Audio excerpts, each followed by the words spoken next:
Hi Aquarius! Kamusta? Ito po si Divine Tarot 888 for your June kapalaran. Actually, June-July reading mo to. Tingnan natin ang energies connected sa'yo ngayon. Kamusta kayo guys? Comment present para alam kung nanonood kayo. This is for Aquarius. Okay.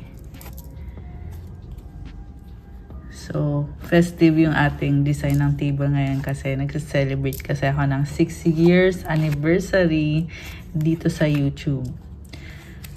Okay. So, Page of Rods crossed by the Ace of Swords. Bago yung energy mo ngayon. And, oh, okay. Feeling mo nakastuck ka sa isang sitwasyon and you want to break free.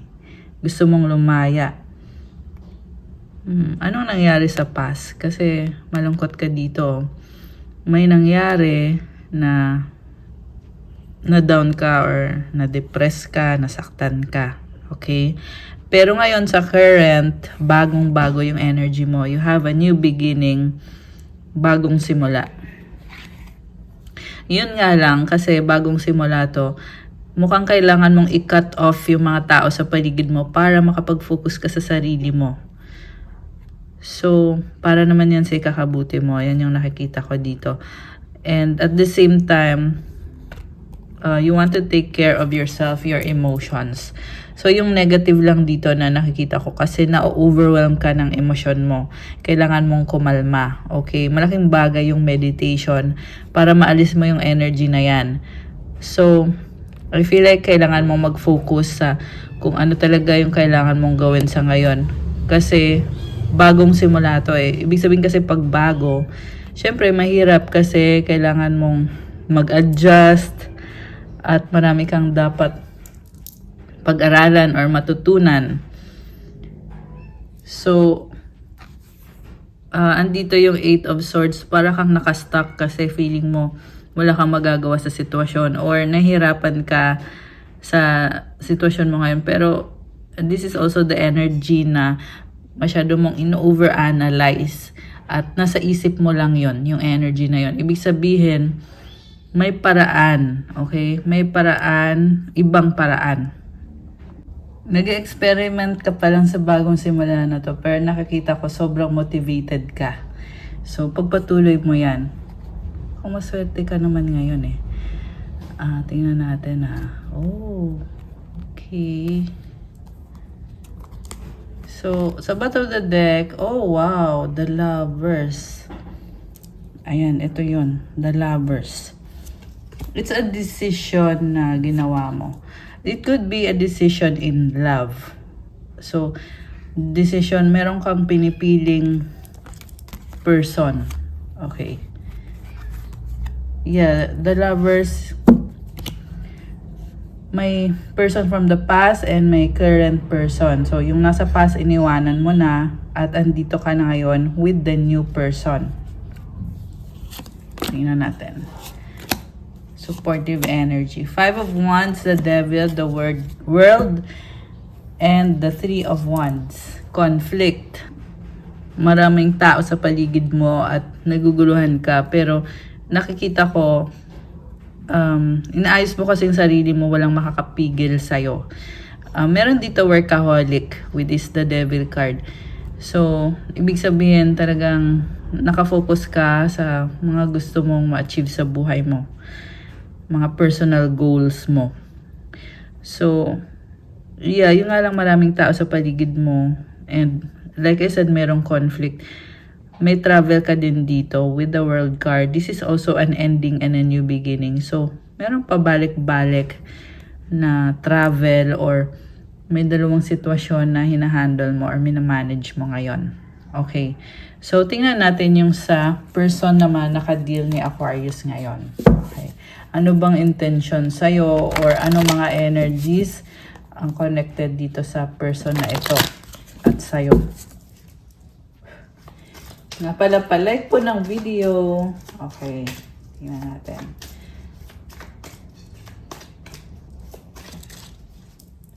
So, person ni Aquarius. Judgment. Okay, bakit may tatlong persons dito? May anak, oh. Crossed by the King of Pentacles. Alam mo yung person mo, pamilyado na to, may anak, father figure yung nakikita ko.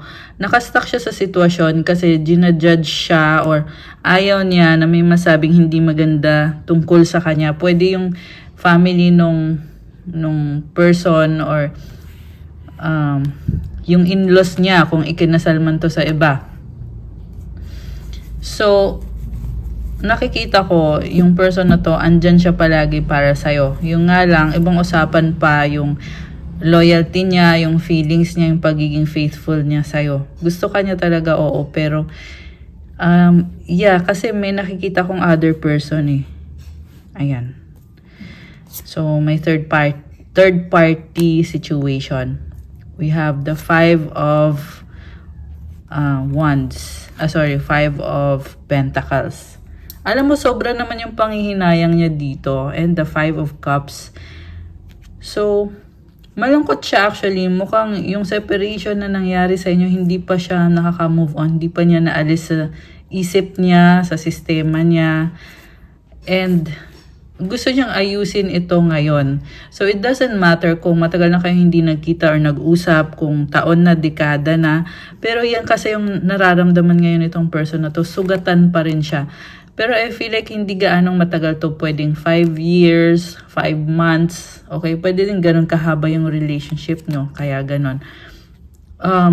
Manloloko din kasi tong person na to. With the Two of Pentacles, pabalik-balik siya. Pwedeng dalawa yung pamilya niya. At nagsasabay-sabay yung mga responsibilidad. The High Priestess is here. Malihim to masyado. Baka ka din mo ay Pisces. Although this can be any sign. Malakas ngayon dito ang Earth sign, Capricorn, Taurus, Virgo. Meron ding konting water sign, Cancer, Pisces, Scorpio. So, niloloko ka talaga dito. Ayan, supportive energy is the Seven of Swords, Eight of Wands. So, ang dami niyang tinatago sa'yo na tinatakasan niya. Ayaw niyang aminin kung ano man to. Kasi, mukhang ayaw niya na ma-turn off ka sa kanya. So, ba't niya aaminin? Pag inamin niya, edi lalo kang aayaw sa kanya. Or lalo kang mawawala ng gana sa kanya. Diba? Nakikita ka niya as someone na maraming nangyayari sa buhay mo. Pwedeng magkaroon ng travel or nagta-travel ka ngayon or merong pag-uusap. Okay. Meron kang sinasabi sa kanya. Okay. Basta merong nag-uusap dito. Mutual energy is the Hermit. And the outcome is the Page of Rods. Bagong-bago yung energy nitong person na to ngayon. At ang gusto niya mangyari is mag-focus dito sa bagong simula. Although, overwhelming sa kanya. Kasi, with the Hermit, nakafocus siya sa star niya eh. So, yan yung mga pangarap niya na, ayan yung liwanag na yan. Diba? Kita mo yung aking ilaw ay nag-reflect pa talaga dito. So, there is a light within. And ikaw yung inspiration niya, Aquarius. So, nai-inspire siya sa'yo kung anong meron ka, kung anong pwede mong ibigay sa relationship na to. And yung nga lang, na-overwhelm din siya kasi, like I said, mukhang bago yung energy dito, Page of Rods. So, kumbaga nangangapa pa siya sa dilemma. Okay? Pero guys, itong person na ito kasi, sa totoo lang hindi ko nakikita magiging loyal siya sa'yo kasi malihim ang sabi dito sa cards. And sa near future, pwede ka niyang lokohin with the High Priestess kasi masyadong secretive, masyadong tahimik lang. Okay? Ganun yung energy niya. Okay, so tingnan natin. Ano pa bang mga cards na connected sa'yo at sa person na to? Ace of Swords, the Moon, Seven of Pentacles, the Hangman. So, nakafocus siya sa mga investment niya. Yan yung pinag-iisipan niya dito at na-overwhelm siya. Kaya andito si The Hangman. May mga iniisip siya na tama kaya yung mga desisyon na ginawa ko sa past at natatauhan siya ngayon with the Ace of Swords. Alam na niya kung anong gagawin niya at na-overwhelm siya kasi parang ang intense ng energy. Okay. So, nagpaplano itong person na to and financially, hindi pa siya ready. 7 of Pentacles. Ibig sabihin, well, actually, inaayos na niya ngayon itong finances niya. Pero hindi pa dumating sa point na financially makapag-provide siya sa'yo. Okay. Wheel of Fortune, 9 of Swords, 4 of Swords, 10 of Swords, 3 of Pentacles. Okay. So, wow. Alam mo, nakita ko parang depressed. Yeah, depressed itong person na to. Connected sa partnership ninyong dalawa or relationship ninyo. Pwede din kasi to, nakastuck siya sa sitwasyon na hindi siya masaya. Nakatali yung mga kamay niya dito eh. So, pabalik-balik lang siya, which is sinabi ko na to kanina. Tingnan mo yung gulong umiikot, di ba? Ayan. So, may other person, tapos pwedeng dalawa pa yung other person, tas may ikaw, so 3 na, or pwedeng 2 lang kayo. So, paikot-ikot yung gulong at nakatali na siya or hindi na siya makaalis sa sitwasyon niya. Kaya nagkukos ng depression sa kanya. Ayan nadadown siya. Okay. 3 of Pentacles. So, nakikita ko, kung itatanong mo yung relationship nila ng other person, it's a partnership. So, ibig sabihin ng partnership, nagtutulungan sila, hindi ito loving kind of relationship. So, yan kasi yung sinasabi dito, hindi ko naman sinasabi na balikan mo itong taong to kasi nga sa nakikita ko, manluloko kasi siya. yan yung lumabas dito sa reading and hindi naman din sa lahat magre-resonate ito, pero yan lang po yung lumabas dito ngayon sa reading. Okay. Tingnan pa natin. We have Knight of Rods, 5 of Wands, Knight of Pentacles. Alam mo, may similarity kayo nitong person na to. Pwedeng soulmate mo siya, pwedeng twin flame mo siya. Yung ugali ninyo, medyo similar. Okay? Kaya din siguro parang nafe-feel mo na nagustuhan mo siya or na-attach ka sa kanya kasi nakikita mo yung sarili mo sa kanya. No? Okay. So, gusto niya mag-try ulit. Kaso lang, magulo pa. So, stop muna. Ayan. Ayan yung sinasabi dito Knight of Rods, very passionate siya sa sitwasyon. Kaso lang, merong magagalit or magkakagulo sila, mag-aaway sila. Kaya nagdesisyon siya na wag na lang muna with the Knight of Pentacles. Okay. Stop na lang daw. Queen of Rods. Ayan, may other person. Oh my gosh. So, dahil nga may energy ng other person, mukhang sinusuportahan pa niya to merong nagmamakaawa. So, yan yung dahilan kung bakit hindi niya ma-pursue yung connection ninyo. Also, nakikita ko dito yung energy ng someone. Pwedeng ikaw to, feminine. Someone na in-enjoy mo naman yung life mo. Kaso lang, alam mo din sa huli na parang hindi to mag-work out or kasi meron pa kayong misunderstanding or disagreement about sa sitwasyon ninyo. So, meron dito parang go with the flow ka lang. Pero at the same time, may nakikita din akong family na sinusuportahan itong person mo. Merong anak at nag-uusap sila. Hindi sila okay. Oo, meron pag-uusap pero hindi okay in a sense na may misunderstanding dito sa kanila ng other person na yan. May nakita din ako guys na may kausap siya. Okay, meron siyang kinakausap tungkol sa'yo. Tungkol sa problem niya sa'yo. Parang nilalabas niya yung nararamdaman niya. Yung mga emosyon niya, ganon. So, kasi gusto niyang mag-try ulit. And, nag-a-adjust din siya sa'yo. Namimiss ka niya. Okay. 6 of Cups, Knight of Cups, Ace of Rods. May mga memories kayo together. Namiss niya yung romance. Kasi si Knight of Cups, very romantic to eh. Okay. Alright. So, ayan. It's very clear na namimiss ka nga nitong person na to. Queen of Cups, the Sun, Four of Wands. Oh, wow. So, may bagong simula, sobrang saya at connected to sa mga pinapangarap mo. May bagong simula para sa'yo. And the Sun is about being a leader. Okay.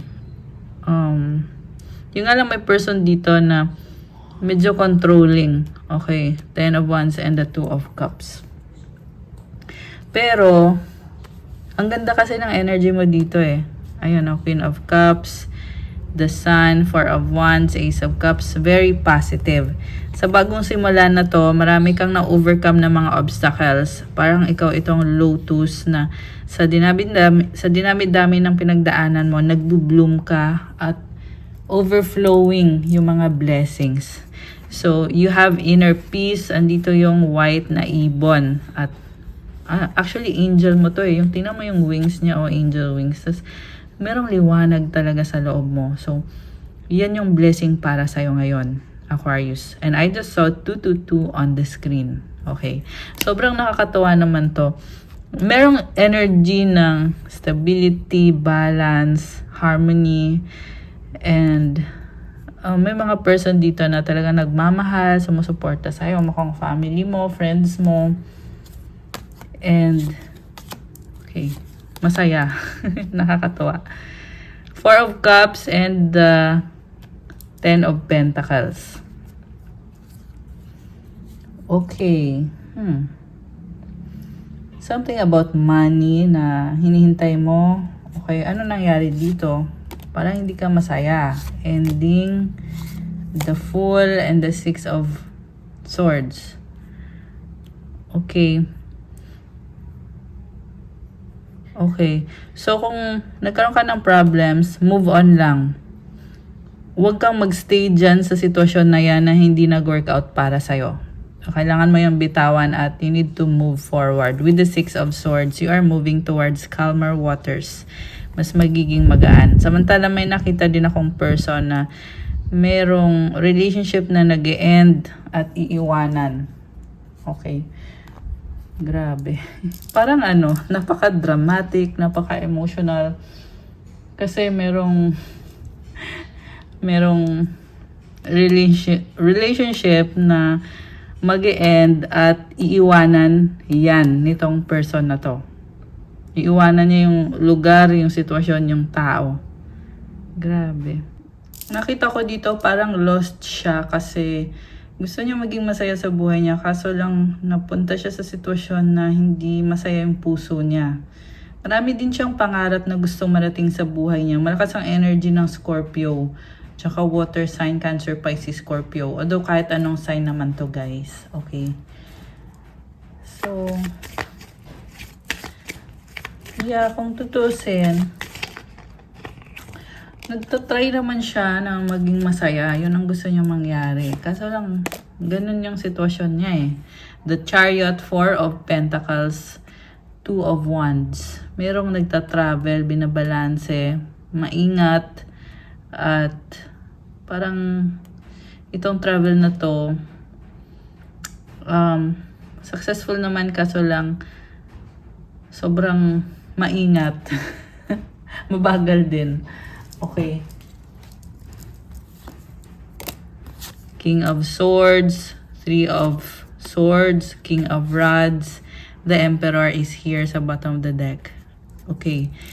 May dalawang person, pwedeng torn ka between two people na nagmamahal sa'yo. Okay, hindi naman yan sa lahat magre-resonate, pero yan yung lumabas sa reading ngayon. And the Emperor is also here, which is, ito yung Divine Masculine. Okay, pwedeng ikaw to, nakita ko, andito kasi yung star eh. So, focus ka ngayon sa trabaho mo, naghihintay ka ng mga blessings mo. Talagang palaban ka. Kasi, ikaw yung naging emperor dito. So, you are taking action. And with the star card, this is connected sa mga pangarap mo. And this is also wish granted. So, Ayan, nakakatuwa. Nakakatuwa yung energy mo. Also, nakita ko dito sa mga gusto mong marating na mga goal. Oo, may challenges, pero lagi kang nag-a-adjust. Okay, samantala, meron talagang lumalabas dito na na dalawang lalaki. Ayan, dalawang lalaki. Tapos, sino yung pipiliin? Okay. Ayan, Two of Cups. So, kailangan mamili. Hindi naman pwedeng dalawa. Diba? Okay. Ano pa mga energies connected kay Aquarius? Tingnan natin. 6th chakra, Archangel Metatron. Lumalakas yung third eye chakra mo. So, ibig sabihin, alam mo kung anong mangyayari. Kasi malakas nga yung intuition mo. Hostilities. Yin Yang. Okay. At third chakra, Archangel Chamuel. Oh, wow. So, napaka-strong ng energy mo dito. And you are protected. Okay. Palaban ka. Kita mo may hawak na sword itong isang to. With the Yin Yang, balance yung masculine and feminine energies mo. Okay. Adjacent possibilities. Patience, journey. Okay, merong mga distractions sa'yo or magugulan ka dahil sa mga options mo. Kaya habaan mo yung patience mo kasi nasa isang journey ka ngayon. So, sa journey mo, may mga ups and downs syempre. Okay. Action. Ayan, you need to take action. May dalawang horse, so black and white. Okay. Mukhang marami kang desisyon na gagawin. Okay. Mayroong pagpipilian eh. Ano bang pinagdadaanan ng viewer natin ngayon? Ni Aquarius. Ano ba? Tingnan natin. So, itong cards na to ang gamit ko. Akong gumawa nito mismo. Release control. Be realistic. So, ibig sabihin, surrender mo na kay God yung sitwasyon mo, yung buhay mo. Maging realistic ka. Okay? Clear your emotions. Okay. Freedom arrives. Pag ginawa mo yon, mafe-feel mo na malaya ka. Okay.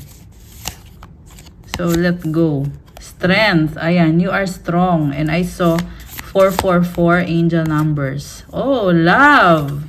Stay grounded. Okay. So, masaya to kasi merong love. Okay, ano to? Breathe. So, kalma lang. O, di ba? Surrender to God.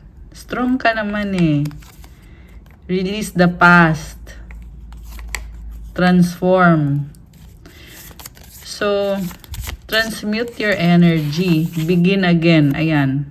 Kasi feeling mo magsisimula ka ulit. Okay. Natural lang naman yan. Change is constant, di ba? Harmonize. Ayan. Nakakatuwa naman to. Na-feel ko dito. Things are working out kasi hinahabaan mo yung patience mo. And also, yung prayers mo, malaking bagay yan. Remember, surrender to God.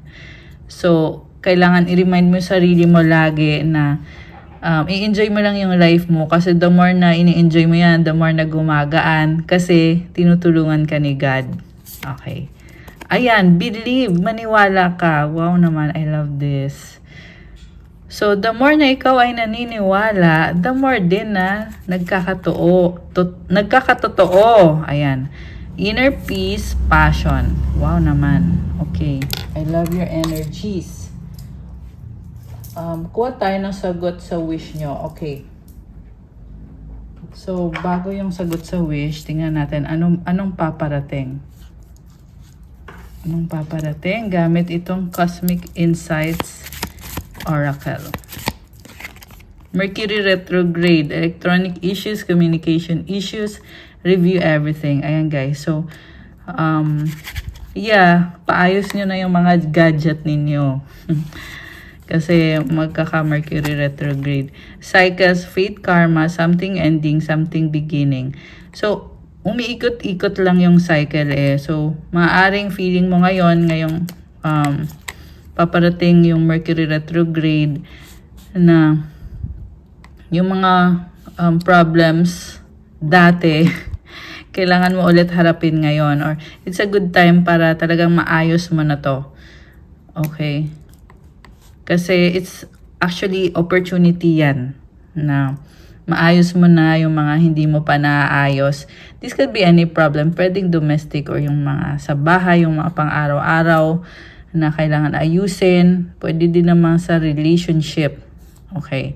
Ibig sabihin, this is also the time na merong bumabalik na past person para tapusin yung unfinished business. Okay, pero hindi naman ibig sabihin noon na babalik for good. So, depende pa rin yan, guys. Pwede naman kayo magpa-private reading if this is something na gusto nyong maliwanagan tungkol dito sa sitwasyon na to. Ayan, kasi Mercury retrograde and cycles. So, kailangan mong tapusin yung cycle na yan para ma-eliminate mo na yung problem. O kumbaga, maayos mo na yung sarili mo. Okay. Pets. Getting a new pet. Giving a current pet more love. Okay. Comment kayo kung sino dito yung nasagap natin na may mga pet. Honeymoon phase. Attending someone's wedding. Open up your heart. It will help you attract more love. Okay, yung nakita ko sa travel kasi may plane eh. And ang saya-saya, ayan, may pa-hearts. So, ma-enjoy mo itong travel na to. No, it's not the right time. Oh my gosh. Okay, tumalon. So, sabi ko kasi right time, not the right time para saan. Tapos sabi date night, tas reverse tong card na to. So, ibig sabihin, wag mo na daw ipilit na mangyari itong pag-uusap. Okay, wag, hindi mo na ngayon. Ayan. Baka kasi magkamali ka sa decision mo or hindi talaga yan yung gusto mo. Pero ngayon, feeling mo na ito yung gusto mo pero hindi talaga yan yun. At hindi din yan yung makakabuti sa'yo. They'll be back. Expect to hear from them soon. Soon. Okay. Intuition. The red flags you ignore now will come back to bite later. So, meron dito nagpaplanong bumalik. Pero, dark kasi yung heart eh. I mean, color black yung heart. So, ang nakita ko dito, ito nga yung person na hindi makamove on or nasasaktan siya.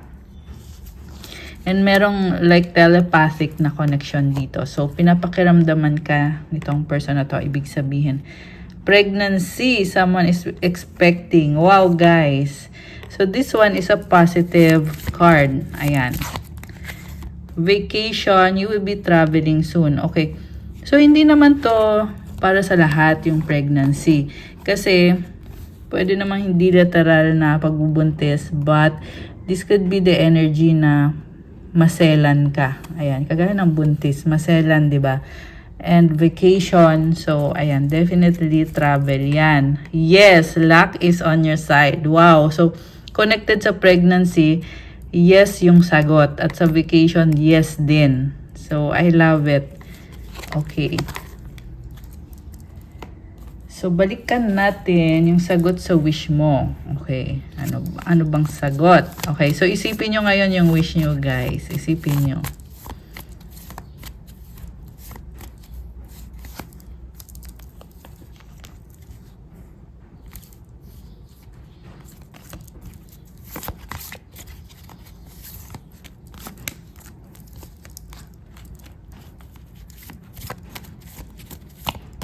Okay. Tapos, ano naman ang advice? Tingnan natin.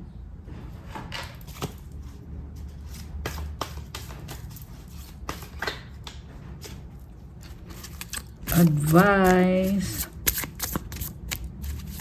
Okay. Ito. Isa lang. Sige, dagdagan natin ng isa pa. Isa pang advice. Okay. Ready na ba kayo? Nabuksan natin ang sagot sa wish nyo. Comment ready now. Okay. So, hindi ko na papatagalin. Buksan na natin. Ang sagot sa wish mo ay Don't stop. Okay, may gagawin ka. Yan yung ibig sabihin nito. So, mukhang yes na din to, guys. Kasi, maa-achieve mo na to. As long as you don't stop. Ipagpatuloy mo kung ano yung ginagawa mo. Ayan. And I love this para sa'yo. Ibig sabihin, nasa tamang landas ka. At kung kailan mangyayari ang wish mo ay wait. So, it will take time or meron kang kailangan hintayin muna. Pero diretso ka lang kasi nasa tamang landas ka na. At ang advice sa'yo ay, wow naman, success! Oh my gosh! So, nafe-feel ko dito na ang ganda. Once na nakuha mo itong wish mo, para kang nasa cloud 9. Ayan, tingnan mo, yung wings niya, lumilipad siya, guys. Tapos tingnan mo yung liwanag. Malaking wish ito. Malaking blessing ito. And may blessing, ayan, may mga angels. So, nakita ko din dito, you are waiting or you need to wait pero at the same time, may gagawin ka. Sabi nga dito, don't stop. Ayan, tingnan mo may wings, oh. And ito din. So, grabe.